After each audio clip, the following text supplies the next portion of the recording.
उत्तर प्रदेश विधानसभा के मानसून सत्र से पहले विधान भवन में बुलाई गई सर्वदलीय बैठक में नेता प्रतिपक्ष माता प्रसाद पांडे शामिल हुए। इस बैठक के बाद उन्होंने कहा कि मानसून सत्र का समय भले ही कम है, लेकिन जनता से जुड़े कई महत्वपूर्ण मुद्दे लंबित हैं। उन्होंने बताया कि समाजवादी पार्टी सत्र के दौरान चढ़ावा चोरी और पेपर लीक जैसे गंभीर मामलों को प्रमुखता से उठाएगी। विपक्ष जनहित के मुद्दों पर सरकार से जवाब मांगने के लिए पूरी तरह तैयार।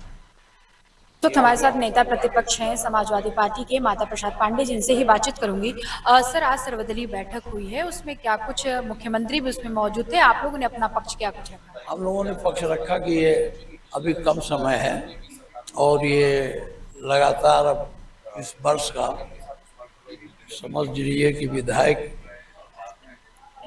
टाइम का अब आखिरी है, इसलिए समय लंबा करिए जिसमें लोग रुक करके अपनी बात उठा सकें, जन समस्याओं को उठा सकें, क्योंकि जन समस्याएं बहुत हैं और चर्चा कराने के लिए आपके पास कुल 3 दिन है।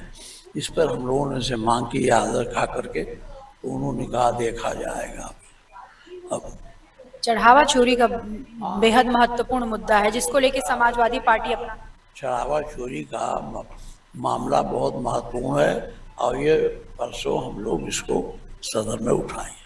अनुपूरक बजट भी आ रहा है योगी सरकार। पूरे बजट पर चर्चा होगी, देखा जाएगा आ जाए किस में ज्यादा ले रहे हैं, किस में कम पैसा ले रहे हैं, किस में ले लिए अभी खर्चा नहीं कर पाए, इस सब पर बात होगी।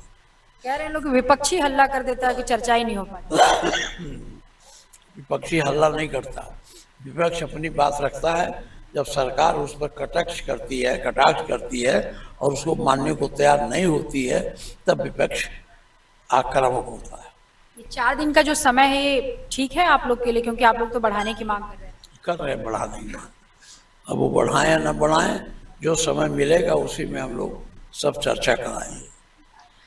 ये थे नेता प्रतिपक्ष माता प्रसाद पांडे, जिनका साफ तौर पे कहना है कि हम लोग लगातार चर्चा के लिए तैयार हैं, लेकिन लगातार जो सरकार है हम पे आरोप लगाती है कि हम शोर मचाते हैं, हम चर्चा करने को तैयार नहीं, लेकिन हम सामंजस्य बना के चर्चा करेंगे। और चढ़ावा मुद्दा जो है, चढ़ावा चोरी का, वो हमारे लिए महत्वपूर्ण है। कैमरामैन मोनू के साथ मैं जया सिंह, टीवी लखनऊ।